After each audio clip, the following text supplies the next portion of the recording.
Hello student.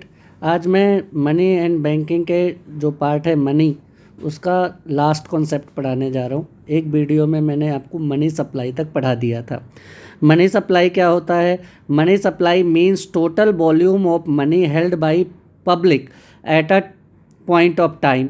एक निश्चित समय में, जैसे मान लिया आपके घड़ी में मान लिया अभी 12 बजे है। अब 12 बजे के समय पूरे जनता के पास जितना पैसा है उसी को मनी सप्लाई कहेंगे। ठीक है, इसीलिए कहा जाता है एक निश्चित समय में, है ना, जितना भी टोटल वॉल्यूम ऑफ मनी लोगों के पास है उसे हम मनी सप्लाई कहते हैं, और इंग्लिश में इसे कहते हैं हिंदी में मुद्रा पूर्ति। ठीक है, एक निश्चित समय में किसी देश की जनता के पास जितना धन हो उसे हम मनी सप्लाई कहते हैं। अब क्या है features of money supply? Feature of money supply: money supply include money held by public only. Money supply जो है वो केवल जनता के पास जो पैसे होते हैं उन्हीं को इंक्लूड करता है। It does not include money credit sector, government and banking system. बैंकों में कितना पैसा पड़ा है, गवर्नमेंट के पास क्या पैसा है, क्रेडिट कितना पैसा है, ठीक है, ये सारी चीज़ें मनी सप्लाई में ऐड नहीं होती हैं। Cash balance held by them, क्योंकि as cash balance held by them do not come into actual circulation in the country. यानी कि कंट्री के एक्चुअल सर्कुलेशन में ये सब चीज़ें जैसे मनी क्रेडिट सेक्टर में है, जो गवर्नमेंट के पास है, जो बैंकिंग सिस्टम में है, ये सर्कुलेशन में नहीं होता, इसलिए इसे हम क्या इंक्लूड नहीं करते। केवल जनता के पास एक निश्चित समय में जनता के पास जितना पैसा है उसे मनी सप्लाई कहते हैं। It is a stock concept. ये क्या है? ये फ्लो नहीं है, ये क्या है? स्टॉक है। स्टॉक और फ्लो के बारे में फर्स्ट चैप्टर में है। मैं छोटे छोटे टर्म बना के वो भी आपको पढ़ाना शुरू करूँगा, पहले ये चैप्टर ख़त्म हो जाए। मेजर ऑफ मनी सप्लाई: देखो, अब मनी सप्लाई को नापते कैसे हैं, देश में कितनी मनी सप्लाई है ये कैसे नापेंगे? तो till 1967 to 68 RBI, reserve bank of India, used narrow measure of money supply. वो मनी सप्लाई के बड़े नैरो मेजर को यूज करता था। But since 1977 four alternative measures of money supply evolved. लेकिन 1977 के बाद चार मनी सप्लाई को मेजर करने के चार तरीके सामने आए, और उन चारों तरीकों को M1, M2, M3 और M4 माना गया। M यहाँ पे क्या है? मनी को डिनोट कर रहा है, और चारों तरीकों को M1, M2, M3, M4 मान लिया गया। अब चलो देखते हैं कि M1 में क्या है। Currency and coin with public demand, वो public currency and coin with public, public के पास जितना करेंसी क्वाइन है उन्हें जोड़ दो, plus demand deposit of commercial bank, commercial bank के पास जितना डिमांड डिपॉजिट पड़ा है जनता का उसे जोड़ दो। तीसरा है अदर डिपॉजिट विथ आरबीआई, जनता का आरबीआई के पास जो अदर डिपॉजिट पड़ा है उसे जोड़ दो। अब यहाँ दो नए टर्म आए। आपने कहा, आप तो कहोगे अच्छा भैया चलो हम मान लेते हैं M1 में ये तीन चीज़ें जुड़ेंगी, currency and coin with public, ये तो हमें समझ में आ गया। डिमांड डिपॉजिट क्या है और अदर डिपॉजिट क्या है, तो उसके लिए मैंने नीचे लिख दिया है डिमांड डिपॉजिट क्या है। Demand deposit are those deposits which can be encashed by cheque at any time like saving account, current account.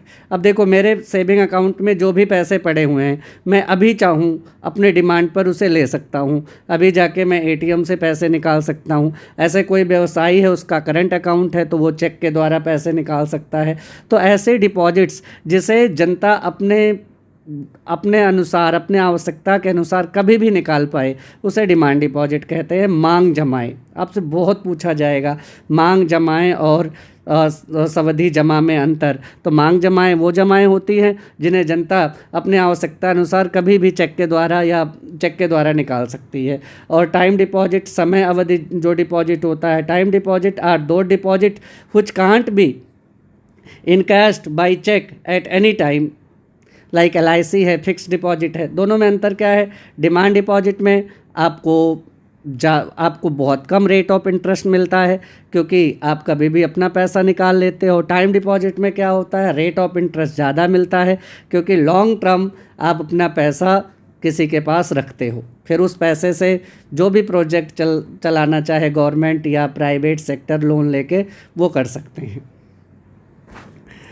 अब इसी के साथ है other deposit with RBI. RBI के अदर डिपॉजिट क्या है, अभी हमने ऊपर पढ़ा था M1 में, हमने कहा था currency and notes with people, फिर डिमांड डिपॉजिट, और फिर हमने कहा था demand deposit of commercial bank, फिर हमने कहा था अदर डिपॉजिट विद आरबीआई। अब मैंने आपको demand deposit with commercial bank पढ़ा दिया, अब क्या पढ़ना है, अदर डिपॉजिट विद आरबीआई। कहता है it include deposit held by RBI on the behalf of foreign government, public on the behalf of foreign government, public institutions, world bank और IMF etcetera.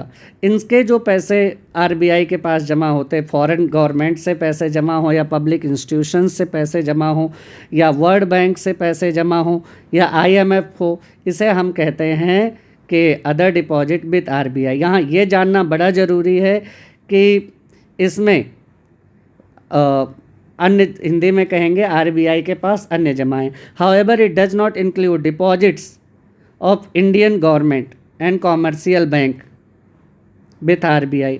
However, जबकि इट डज नॉट इंक्लूड, ये include नहीं करता है, क्या नहीं include करता, deposit of Indian government. Indian government जो आरबीआई के पास डिपॉजिट करेगा वो इंक्लूड नहीं होगा, कॉमर्शियल बैंक जो डिपॉजिट करेगी आरबीआई के साथ वो इंक्लूड नहीं होगा।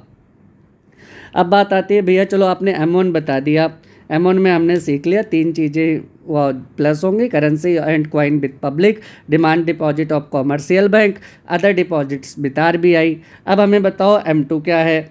तो M2 सुनो, M1 की तीनों चीज़ें और saving deposits with post office saving bank, लोग पोस्ट ऑफिस में भी पैसे जमा करते हैं। तो M2 में M1 की तीनों चीज़ें तो जुड़ेंगी, currency and coin with public, demand deposit of commercial bank, other deposits with RBI, और प्लस उसमें क्या जुड़ जाएगा, saving deposits with post office saving bank. ये हो गया M2।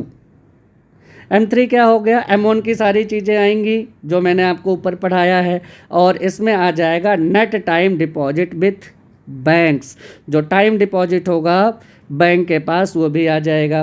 फिर कहते हैं भैया M4 क्या है, M4 में M3 की सारी चीज़ें आ जाएंगी। M3 में क्या क्या आएंगी मैं एक बार बता देता हूँ, currency and coin with public, demand deposit of commercial bank, other deposits with RBI, ये तो M1 की हो गई, और net time deposits with bank, ये चारों जोड़ दोगे तो क्या हो जाएगा, M3 हो जाएगा। M4 क्या होगा, M4 में पहले M3 जोड़ो, M3 में क्या क्या जोड़ोगे, currency and coin with public plus demand deposit of commercial bank with other deposit of RBI plus net time deposit with bank, और इसमें और एक चीज़ जोड़ोगे, total deposit with post office saving bank, total deposit with post office saving bank excluded NSC national saving certificate को छोड़कर, और जितने तरह के डिपॉजिट हैं पोस्ट ऑफिस में जनता के उन्हें जोड़ दो तो आपका M4 हो जाएगा।